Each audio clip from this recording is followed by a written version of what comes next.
Please join me in welcoming Jonathan.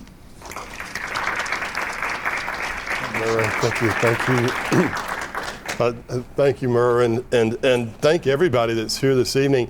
Again, to the Gwinnett County Public Libraries, the Friends of the Library, the Fine Arts Lead, and the Eagle Eye Books.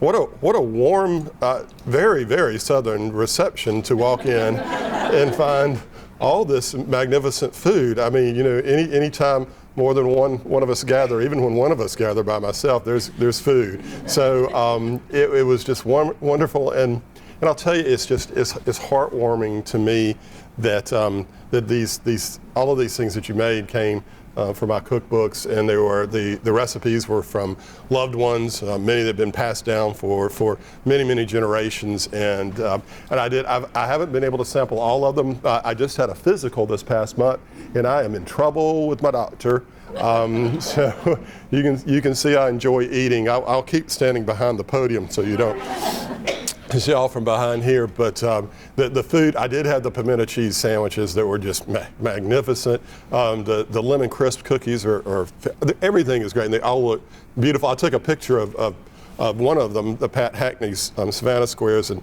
went and texted it to her and said, "Hey Pat," I said, "Yeah, they made your dish tonight for us." But I thank you all again for this very warm welcome, and for what all you did to make this evening special.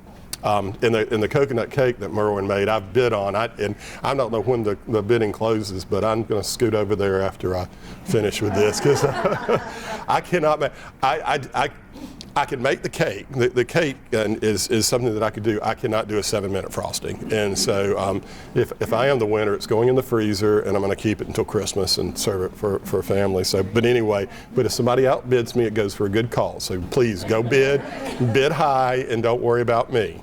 I don't need the cake.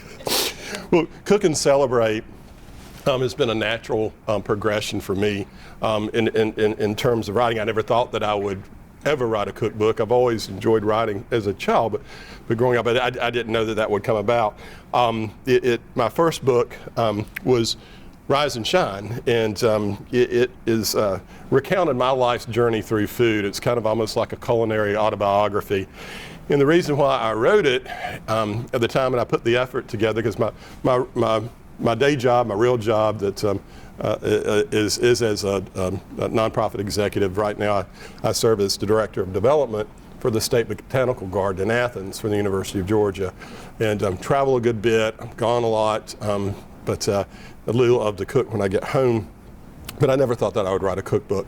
But my mother, when she passed away in 2012, it was really hard on me. And I was very, very close with both my parents.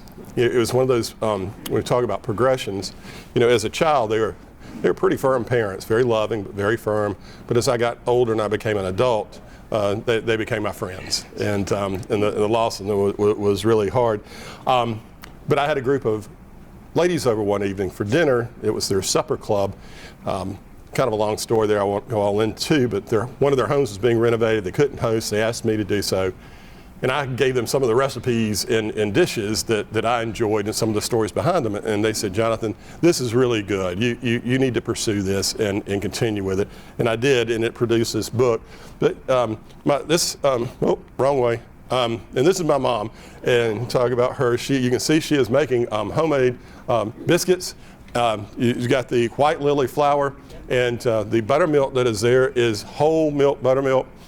Please, if you're making biscuits, don't use low fat, please, or no fat. That's just a sure way to ruin a biscuit. So if you can't find it, sometimes it is hard to find whole milk buttermilk. Just use cream instead, and you can put like a dollop of sour cream in there, and that'll give that a little bit of a bite to it. So, so many of the stories I had about my mother revolved around food, and again, it was really hard on me. But Janice Owens, that Merwin quoted a little bit earlier about what she had to say about my writing, the way she described how the book came together was, "It's wonderful what the power of love, right at the painful intersection of grief and loss, can do." And it created that book. And here's Janice and myself. If y'all don't have the Cracker Kitchen, if you like my cookbook and you like reading stories in cookbooks, she's magnificent. We're in Highlands, North Carolina. They have a great kitchen tour there.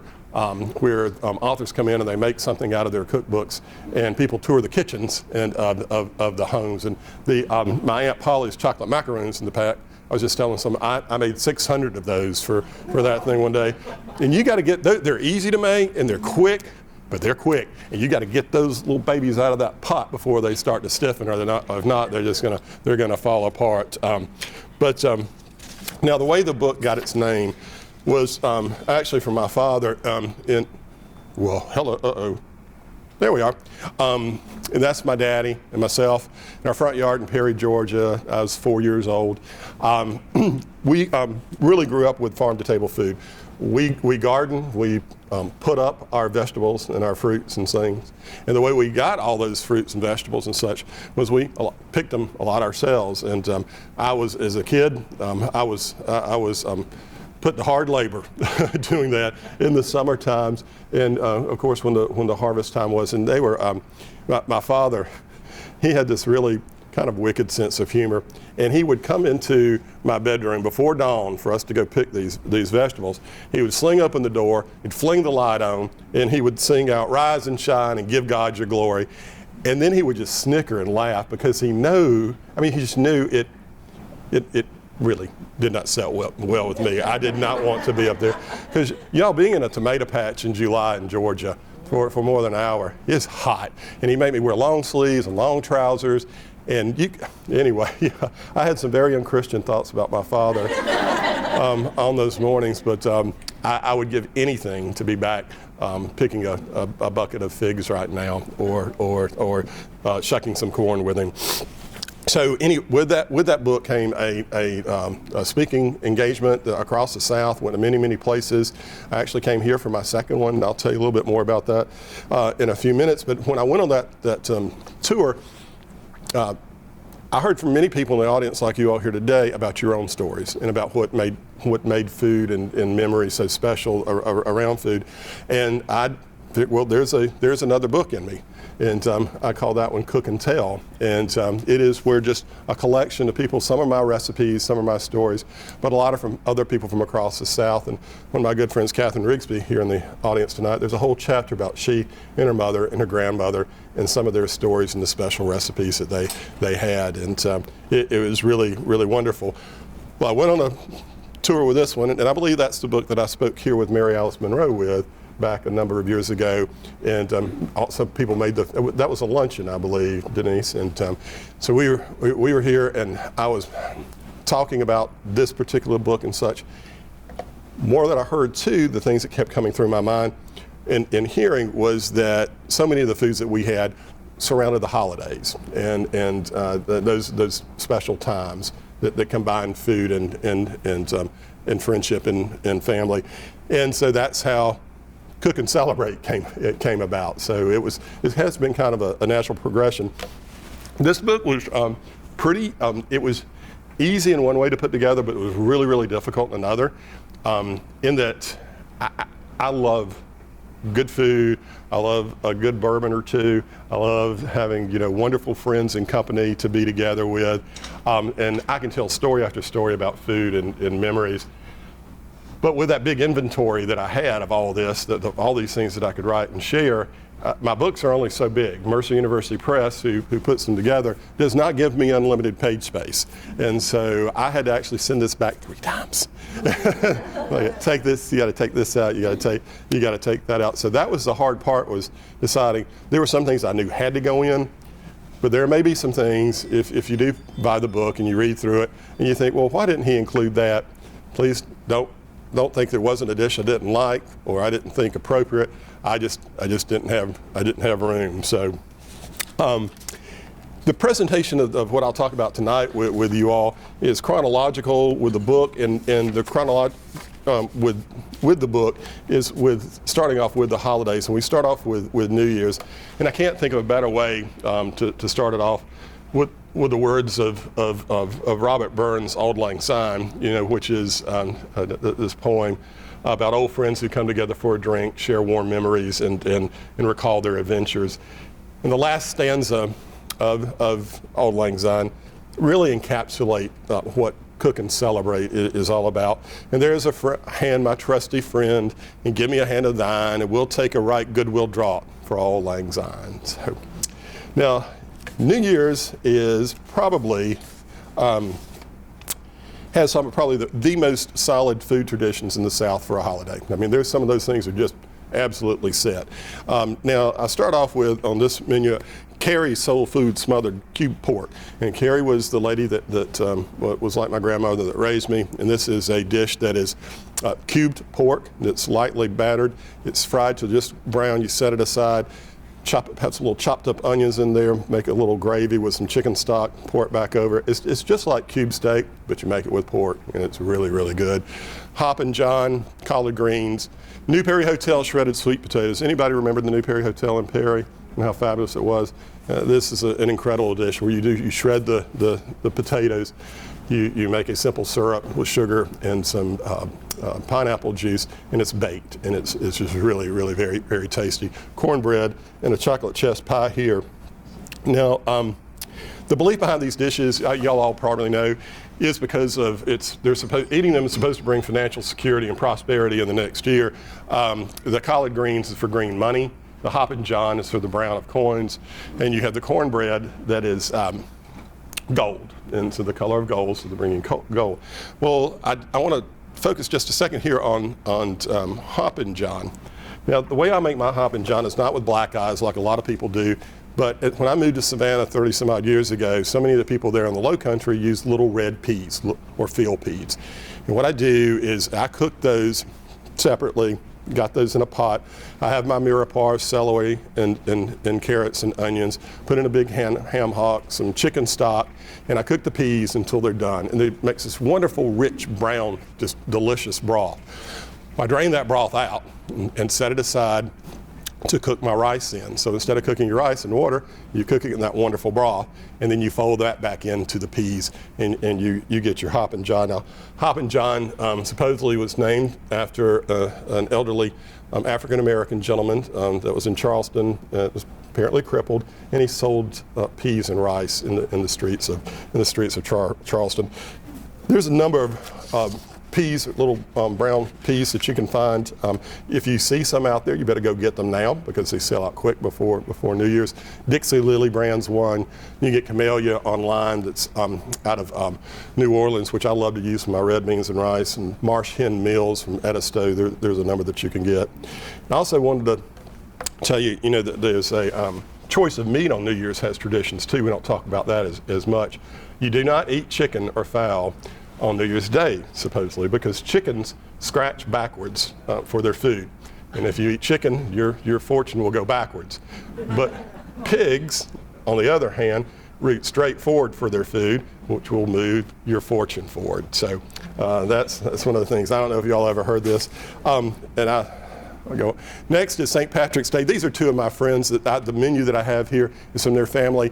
My friend Mary Ann Smith and her daughter Deanne, two very successful business ladies in Savannah. Old Savannah folks that have been there, their family for generations. Mary Ann's grandparents, both maternal and paternal, were from Ireland. And one from County Roscommon, another one from County Mayo.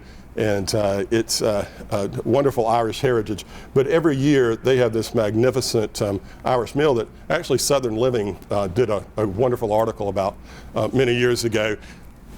The cornbread and cabbage, she does in a crock pot. Very, very easy. You can cook it overnight. It's just wonderfully done. That beef stew with Guinness is excellent. It's very, very rich. Slop your soda bread in that. And dessert, creme de menthe brownies. How many of y'all make brownies? You? Okay. All right, I'm going to tell you, there's a way. You don't ever have to make homemade brownies again. Get a box of Ghirardelli brownies. They're just excellent. And I swear nobody would ever be able to tell that you didn't make them homemade. You just put them on your homemade pretty plate and garnish them nicely. My secret of when I make those, though, the recipe calls for a quarter cup of water. I make a quarter cup of really strong espresso or coffee and put them in, and it makes a huge difference with that. And I know that I can talk forever, and I know we got to get to the holidays. Easter dishes, and here's a picture of me gathering Easter eggs. Kathy, you know, we're at Rigdon's Ponds out between Fort Valley and Perry, and my bag of eggs there. I've got 14 recipes in the Easter thing. And you know, this is the most religious of Christian holidays. Everything from deviled eggs to lemon cheesecake, the coconut cake that we talked about earlier. I'll tell you a little bit more about that in a second. Now, in here, I do not have, or is that in the other chapter I talk about? Hold on, I'm sorry, I talk to myself too when I'm presenting sometimes. You have to forgive me. So, well, the deviled eggs are one of the particular things I'll talk about this. They're very simple. These are, it's mayonnaise, yellow mustard, chopped sweet pickle, and a little black pepper. And that's it, folks. I mean, and I know a lot of people these days, you go to restaurants, and they have these fancy deviled eggs that make them international. Well, those are trips I don't want to take with my deviled egg. You know, they're just, they never, you know, please do not put cilantro on the top of my deviled egg or any truffle oil in there. Please keep it simple. The coconut cake, now here is my Aunt Ida Pauline, my Aunt Polly, and this is in Pulaski County in 1922. She was 12 years old and on the banks of the Ocmulgee River. And every year she made a coconut cake just like you see over here that's being auctioned off for my father's birthday. Actually, my Aunt Polly, my Aunt Lil that I talk a little bit about later, raised my daddy because their mother passed away when 2 years old. This cake is a classic 1, 2, 3, 4 cake, which gives the proportions of the ingredients that's in there. You've got a cup of butter, you got 2 cups of sugar, 3 cups of flour, and 4 eggs. And so cake itself is pretty, I mean, it takes some skill to make it, but it's not too difficult. I'll tell you what's difficult is that 7-minute frosting. And I did look close at it when I came in. When I heard someone was making it, I looked to see, is that a real 7-minute frosting? And it is. And if I were wearing a hat, I'd take it off to you right now. So it really is good. And here's a picture of my Aunt Polly at 85, and I'm giving her a kiss on her birthday. So that dish means so much to me. There's also a lemon cheesecake. This is Linda Talmadge. She's the widow of the late Senator Herman Talmadge, very elegant, lovely lady from Twin City, Georgia. Her lemon cheesecake. And I was always wondering, you know, people would say lemon cheesecake. There's no cheese in it. And it's like, well, why do you call it that? Well, I found out, and it was much later on as I was working through some cooking things, is that, you know, we used to call cheese curd. And so this is really a lemon curd cake. So the frosting is a curd, is a lemon curd. I've got a chapter for the summer holidays and appetizers from the pimento cheese. The lady or gentleman here make the pimento cheese. Are they here with us? Spot on, ma'am. Just spot on. I ate 4 of them, and it was so good. And again, a very simple recipe that you use. One of the things that I'll give you all is a really good hint in making homemade pimento cheese is don't buy pre-shredded packaged cheese. It's covered in cellulose, and that cellulose keeps it from clotting together in the bag. And if it's on there, then the mayonnaise doesn't meld well with it, and it won't spread as well either. So shred it. It's going to take a little more elbow grease, and don't put it in the food processor either. It just doesn't turn out the same thing. Get your box grater out and shred that. I've got barbecue ribs in there. Those are ones that I make. I cheat on mine a little bit. I don't cook them entirely on the grill. I pre-bake them and then put them on the grill to smoke, and they're really excellent. A tomato tart, which is fresh, wonderful tomatoes. The secret on this is I do use a pre-packaged roll-out crust from Pillsbury, but brush the bottom of it with just a little bit of Dijon mustard.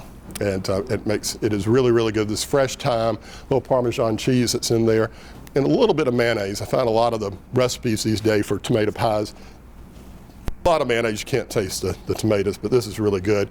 Also in this chapter is a recipe from pickled shrimp from Pat Conroy, which is one of his favorite recipes. Here he is with his lovely wife, Cassandra King, who very graciously wrote the foreword to Cook and Celebrate for me. Lovely couple. I was so fortunate in life to get to meet them.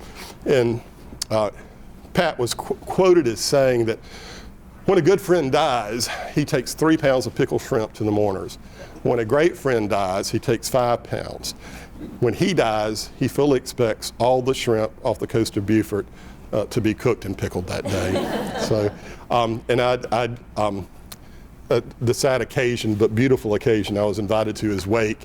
And folks, I literally counted 22 bowls of pickled shrimp that were laid out at the Beaufort Yacht Club. And I thought, what a memorial to him. Also, this chapter is going to be a recipe for peach ice cream. It was Jane Pearson Beckham's recipe. This is the simplest recipe, you all. It's condensed milk. It's evaporated milk, it's peaches, and a little bit of vanilla flavoring. You don't have to worry about eggs. Making a custard, I promise you, I've eaten a lot of peach ice cream over my life. I'm kind of a perfectionist with it. It is wonderful.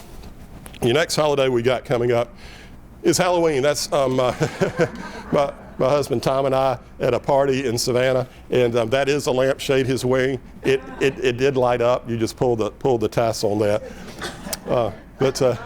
Halloween these days is such a big holiday, and people spend so much money. I look at yard decoration and I think, wow, so y'all are having a good year. My investments aren't doing that well. But and this was our house in Savannah, and I would say we had a great Halloween tradition. You really to be able to see it, there are 2 sets of very wide steps there, and we would invite friends over for the night of trick or treat. And I would make the main course, which was always really a chili, a big pot of chili. And secret to my chili, y'all, instead of putting any water in it, use beef stock. And also put, depending on how big the pot is, put a little bit of unsweetened powdered cocoa. It doesn't taste like chocolate, but it's got a wonderful depth to it that's going to give to that chili. I do an open bar for the friends. Everybody else would bring hors d'oeuvres like tonight, and they would line up with their chairs. We'd have 20 people sitting out there in chairs with bags of candy, and kids would file up one side and down the other. It was so much fun, and I had one of my favorite memories. I'm talking about my dad. He and I fished together and hunted together. My favorite thing that I did with him every year was going to the Halloween carnivals around our county. He would take me to it. It'd just be a father-daddy day. We'd eat all the barbecue we wanted, all the cotton candy, and that one special time on the cakewalk, I want a devil's food cake. So there is a recipe for devil's food cake in here too. Another great recipe that's in here, Herb Traub, that was the owner of the Pirates House in Savannah, was a neighbor of ours, and he would bring shrimp and crab au gratin for us. And so the recipe is in there. He was a mentor of mine, one of the finest men I've ever met. And then along comes Thanksgiving. So I cannot believe this next week. I've got my chicken stock already frozen in the freezer. I have not bought a turkey yet, but Halloween party ideas. Anyway, you see some of those things. Let's go on to Thanksgiving. All right, so everybody, does anybody do hens here, or are they all turkeys? Turkeys for the most part. When I was growing up, we had hens. Well, that was my father. He kind of, while my mother cooked and Carrie cooked, he pretty much well told what the menu was supposed to be. So he liked the hen better than the turkey. But anyway, the Thanksgiving menu, it's cornbread dressing. In the South too, we do mostly sweet potato pies instead of pumpkin pies, and you just tend that towards. My father called the pumpkin a northern gourd, and he did not care for it at Thanksgiving. He wanted the sweet potato pie. But the best pumpkin pie recipe is on the can of Libby's, I promise you. I mean, it's just, a lot of people try to put other things in it. They're going to mess with it like they do the deviled egg. But you follow the Libby's, and you taste the pumpkin. Yeah, it really is good. Talk a lot about my dad here too in this book. And well, I'm going back. I redid my talk today, so I'm sorry. The food and flavors of Thanksgiving and Christmas really blend together for me, and I think in tables across the South. So I put those chapters together. The thing that is a little bit different, I have a Christmas Eve dinner. The fabulous standing rib roast is really simple. It's really, really easy to fix. Some crisped Brussels sprouts that are kind of newer on Southern tables. When I was growing up, they were boiled little contraptions. They were not my mother's finest hour in the kitchen. And they got cut up and moved around the plate and not eaten too much. But a great Christmas Eve very elegant dinner in there. But Christmas, I just love Christmas, and I do start celebrating. I may put on Christmas music on the drive back home to Athens tonight. I don't know, but anyway, I just really love it. In the picture that you see here, me and my dad, I think I was 6 again there. I must have been a really great guy. I had that year, very good boy. I got a crazy car, Hot Wheels, and a Tonka truck. But the tree on the right, I have in my kitchen each year, and those are all ornaments that I inherited from my mother and father. And they are from you. Some of them were on that tree there, and that I keep up, and is very, very special for me. But yeah, at Thanksgiving, as I'm pulling the turkey out of the oven, I'm singing "Come Long Thou Expected Jesus," and when I'm slicing up the sweet potato pie, I'm humming "Joy to the World." I'm just ready to go. So a sample of a Thanksgiving and Christmas recipes, and hope this can help inspire some of y'all this week. I know a lot of these things y'all are probably already making. The roasted turkey or capon, I suggest for a turkey too, to keep it simple. I've tried many ways. I've tried a wet brine, I've tried a dry brine. Read Cook's Illustrated had a while back about how you put it in on its side, one side for 45 minutes. You take it out, you flip it onto another side, and then you take it out, you flip it onto another side. And I was like, that just spells a disaster in the kitchen. Your 15-pound hot carcass that you can drop, I'm like, no, I'm just going to let it dry out. If it dries out, it's going to dry out. I'm not turning it like that. I felt like I'm doing the hokey pokey with a turkey. But the cornbread dressing, that of course you have to use real homemade cornbread. It cannot come out of Jiffy Box. Oyster dressing. Oysters are so popular seafood in the South, because we have such fabulous bounty for it. And some people love it, some people hate it. To me, I don't want to offend anybody, but to me it's a waste of oysters and a waste of dressing. So I like to have them separate, and I love them both. A doctored up green bean casserole. I have been to a lot of hostesses' houses before, and they use fresh little haricot theirs, and they make a cream sauce with the cheese, and I'm very appreciative of the effort, but I really think that the recipe that you find, the old one with the cream of mushroom soup and the French style beans, the only thing that I do is I put some sauteed fresh mushrooms in here and a little extra cheese and a little extra green onion, and so I doctor it up a little bit. Sweet potato casserole with ginger snap and pecan topping is really tasty, folks. I mean, that crunch on the top and the taste. They did an article today in the Brunswick News that's going, that was published yesterday, and I did the phone interview with the reporter. It was a really lovely article, except he said that I had a couple of new ideas on Thanksgiving, which I do not. But he said that one of the things I said, there was you'd find a lot of ginger snaps on Southern tables during Thanksgiving. I did not say that. It was a ginger snap and pecan topping. So when people read that, they're going to go, that boy doesn't know what he's talking about. So fruitcake cookies here. Well, the Divinity candy, of course, is a classic. That is hard as the dickens to make. You know, it's got the story I have in here is about one of my very good friends and her mother making it, and she would rush home from school during the days in the winter to hope it would be the day, and that meaning the day was that it was the perfect day to make the Divinity, where it wasn't too humid so that it would turn out. The fruitcake cookies, though, were a specialty of my mother's, and they are just tremendous. And if you don't like fruitcake itself, which can be really, really dense and have some strong flavors, these are crunchy. They've got there's like 6 cups of nuts and 6 cups of candied fruit that are in here. They're really good. They freeze well, and my mother would take them and put them in decorative tins. We get at the 5 and 10 store and give them away as presents each year at Christmas. Another favorite was those lemon crisp cookies you see in the back, and these are made by, this is Aunt Polly's sister. These are my daddy's older sister, Aunt Polly, and Aunt Lil, that is there.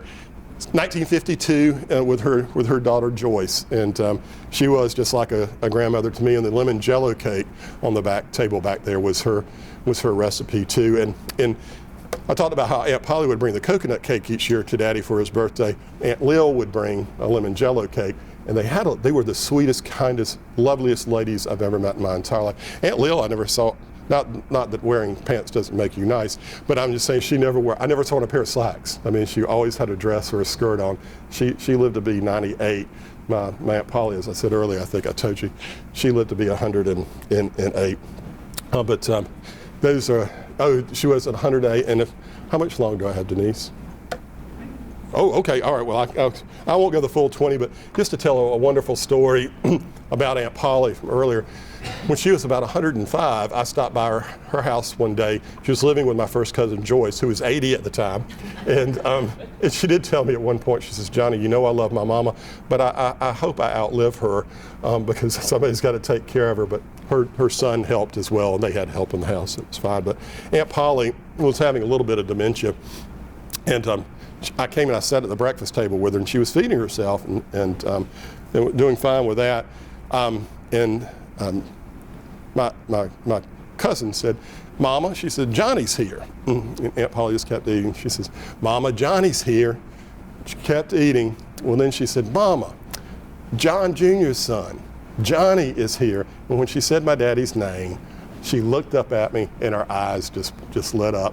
It was there for a few moments, and then she went back to eating. But it was a great memory. So Christmas and Thanksgiving, I mean, it's for us so many wonderful foods, so many fabulous things to have. I cover a lot of recipes in here, and so I hope that you'll find some that maybe if you haven't tried in a while, they'll inspire you, and even if you don't cook them, they'll bring back some good memories for you. Then we have New Year's Eve, and this is a very elegant dinner party. These two gentlemen, Christopher Howard and Carrie Pickard in Macon, their house is actually in the old Waterworks building downtown Macon. And they throw some magnificent parties. They're just beautiful. And you see the menu that they have here, oyster stew, that actually is my mother's recipe.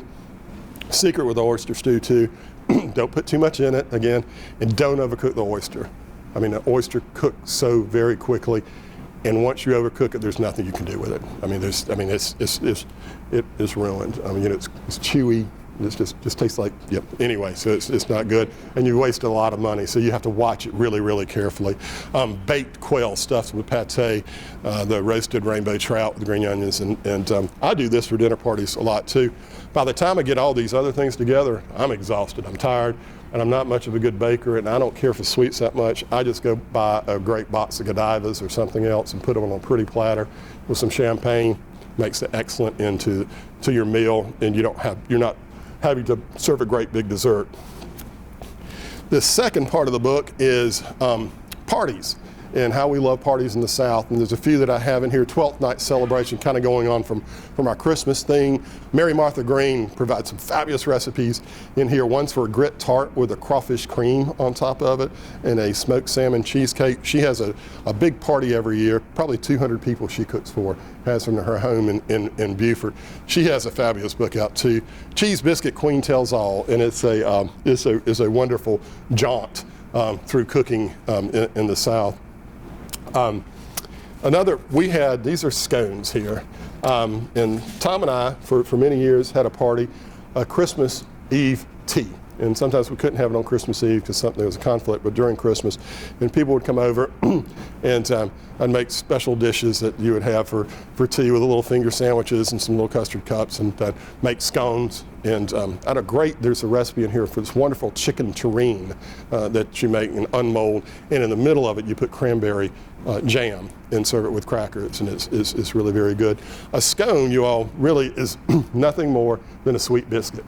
If you pick up Claridge's latest cookbook and look at the scone recipe, it's exactly the same as making a biscuit here in the South, except you put a little sugar in it, and you have the choice of putting raisins in there if you want to.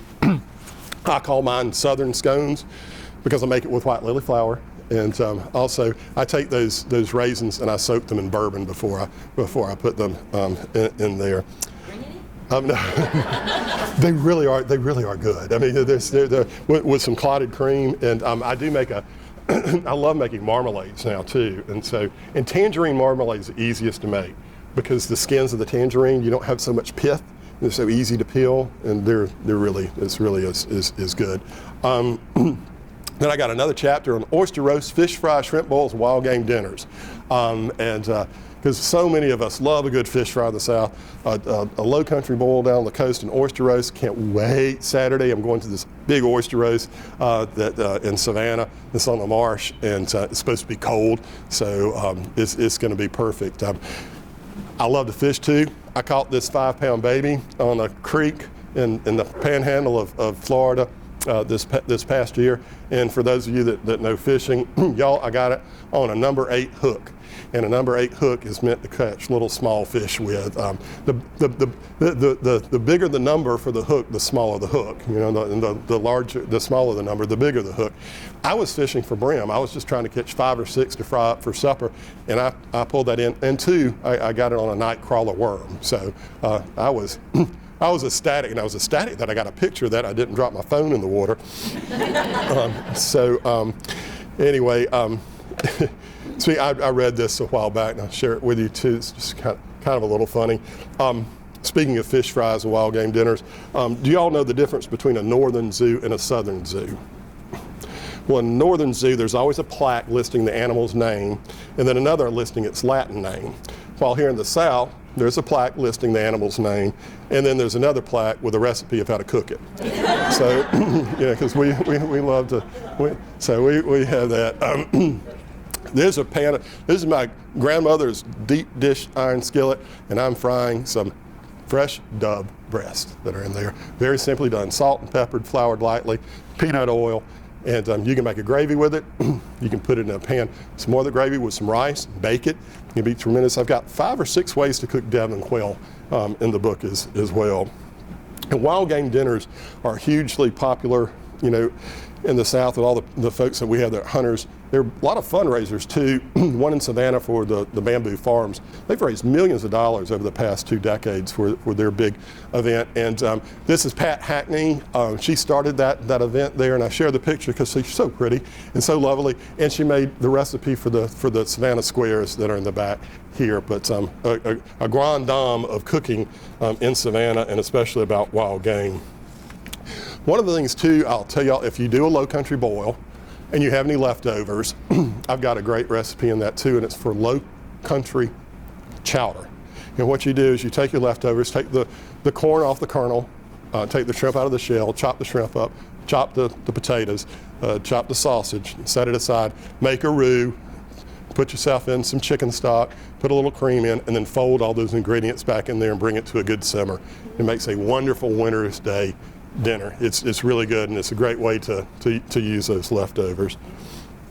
Another party that we had was a German themed dinner. This is our very good friend Ann Landers. She had her home had been destroyed by a fire. She had to move away. She was a neighbor of ours. Move away for a while, and then when she came back, we had a welcome back to the neighborhood party. And there's a really funny story in here. I can't tell y'all everything that's in there because then you won't want to read the book. So, but. German themed dinner. This is really good for this time of the year when it's nice and cold. And all of these things can be made ahead of time. That's the great thing too about Thanksgiving and Christmas items. You can cook everything ahead and just rewarm it. The sauerbraten and the braised red cabbage can be made ahead. Actually, the brown butter noodles can too, because the butter's brown. You just keep it covered and stick it back into the oven and let it reheat. And this special apple cake. The cream of white bean soup I'm very proud of. I kind of came up with that recipe. It's a peasant dish, but very elegantly done. It's just, you take your mirepoix again that you have, a big ham hock, some cannellini beans or some other white beans, some chicken stock, and cook them until they're nice and tender.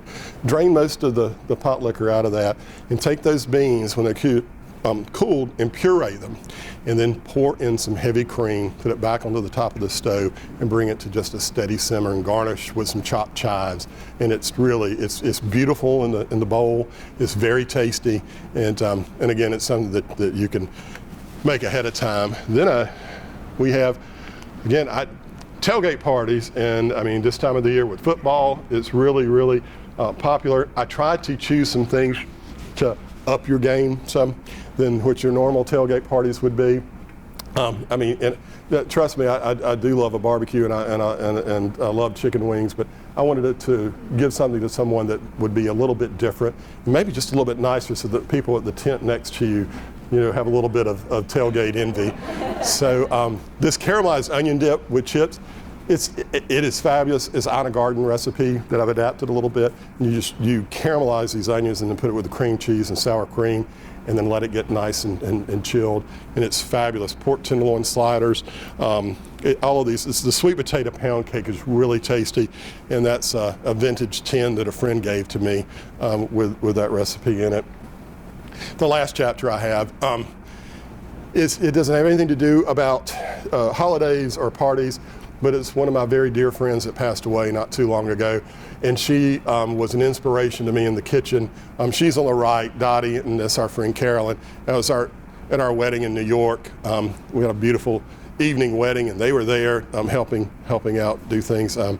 But Dottie was tiny of stature, huge of heart, intellect that was amazing, and just a magnificent cook. Her style was elegant but so simple too, just on the best ingredients that were cooked really well but were uncomplicated. So there's this crab and shrimp supreme. It is magnificent. Folks, when you look at the recipe, you think, I just don't know that could be that good, but I promise you it is. It is wonderful. An herb cucumber soup, I came up with this recipe for her. It's her favorite soup, and the secret to it is just a little bit of fresh jalapeno. The soup is not hot. While it's cold, it gives it just this bit of heat that you can hardly detect. Fresh tarragon, fresh dill, and fresh chives, and it makes a wonderful, wonderful soup. And again, my doctor would not recommend this after again going through this about cholesterol and blah blah blah blah blah this past week. But if you're the yogurt that you use in there, use full fat Greek yogurt. Don't use the fat-free. You're not going to make this soup that often, so go ahead and enjoy it when you can. And salmon timmels on that.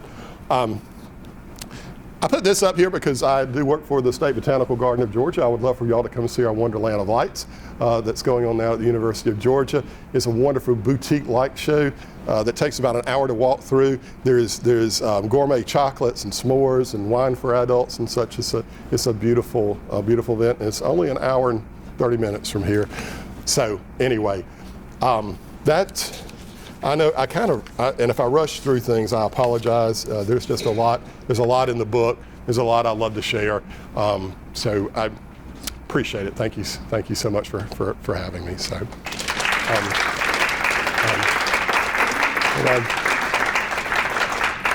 I'm glad to take any questions too, as long as they are not difficult. Any questions? Yes, ma'am. So you talked about the people who inspired you. Did you grow up? I watched. I didn't do it myself, really. I just watched. And I remember listening to some of the things, and I would ask why. And it's like when they were making biscuits, it's like, you've got to be very gentle with them, Johnny. You've got to be very gentle. So I said, the harder you handle them, the harder they'll be. So he said, you've got to get just mixed together. And just hearing about, how the food should be done in terms of freshness and so I picked up a lot of those things from that. My favorite folks coming up, but as a child, I was fascinated with cooking. Mama didn't want me in the kitchen too much because I was messy. And I didn't know how to clean up as well as I knew how to try to experiment with food. But I watched The Galloping Gourmet. I watched Julia Child on television. I love them. And today, Mary Berry out of England is just one of my absolute favorites. The Great British Baking Show.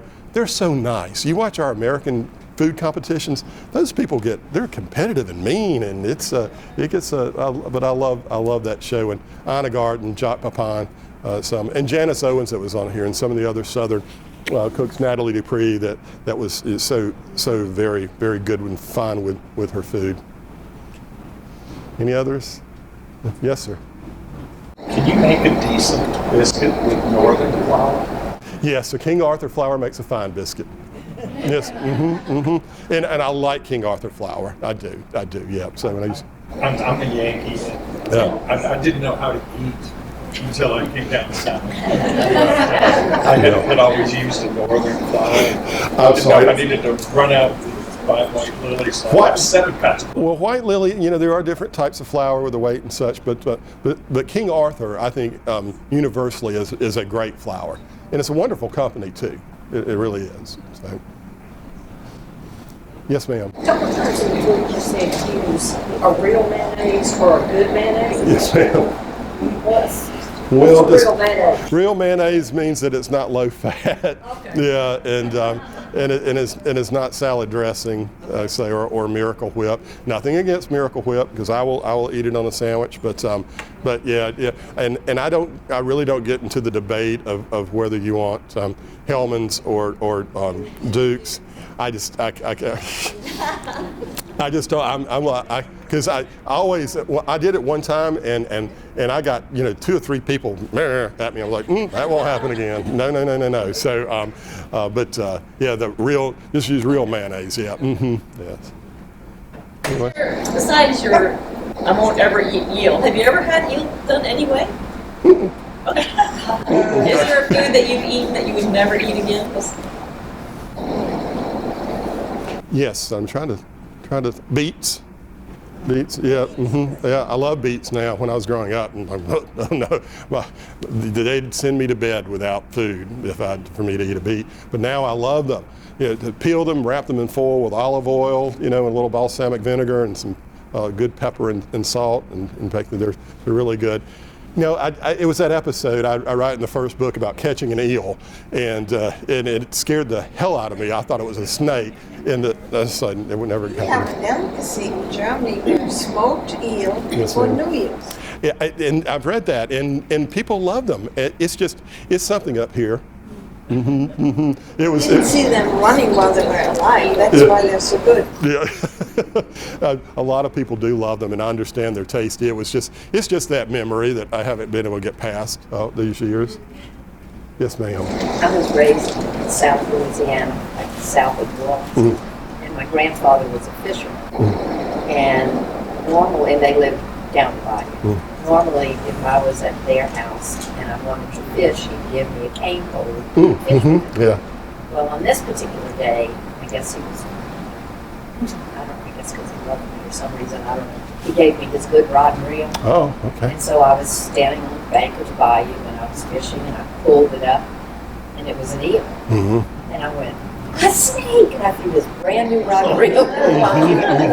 So he got in the bureau, which is like a canoe, and he paddled and he got it back. Oh, did you get it back? Well, that's good. Still the favorite grandchild. Well, that's good that you got that back. I caught that eel on a cane pole, and it turned and twisted and did. And my mother and father had always warned me, we were fishing, said, you got to be careful of water moccasins. They're dangerous. They'll kill you. So, well, I pulled it in. Nobody ever told me about an eel. I didn't know anything about it, and I thought it was a water moccasin. It scared the heck out of me. So.